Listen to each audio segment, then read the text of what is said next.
Retired Archbishop Robert Rivas, in an exclusive interview with News Force the day before returning to his native Trinidad, looked back on his almost 15 years at the helm of the Roman Catholic Church in St. Lucia with a sense of deep satisfaction. According to the departing priest, it was a memorable journey, one not without its pitfalls. I got COVID and I spent 14 days in quarantine. And on the 10th day, after not being able to do anything or wanting to do anything for 10 days, not even to watch TV, I woke up on the 10th day like a new man.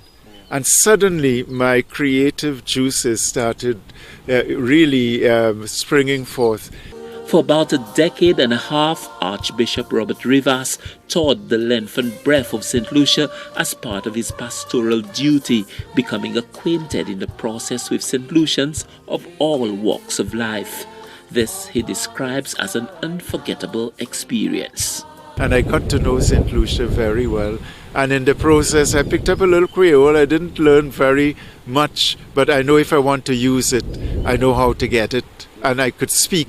I have enough of the accent to speak it, and the joy of speaking it too. And in a lot of my writings, I have included lines of Creole, or sometimes I also compose songs. So and I'm also a calypsonian. So I sing calypso. I write my calypsos and sing them.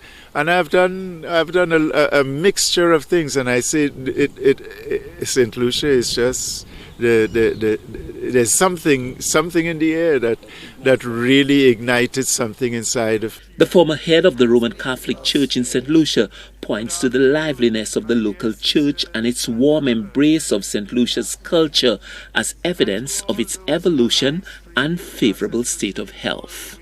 We are much freer in the way we worship and the way we meet our God and celebrate our faith and communion with one another, and so it's different. We're in a different church. We're in a different era, different age, and I will say this is reflected in the church in St. Lucia.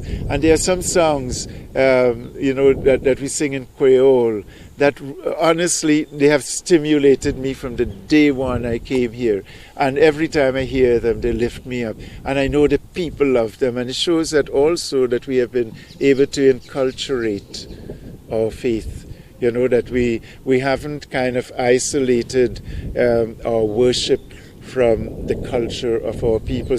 Archbishop Robert Rivas was questioned about the 2020 Easter homily that created the dispute with the former administration. He said there was no malicious intent on his part, simply a preacher using a metaphor. You want to bring down anyone or to say anything to hurt anyone. Do you regret having said it? No, because I am preaching, as I said, and I use my examples.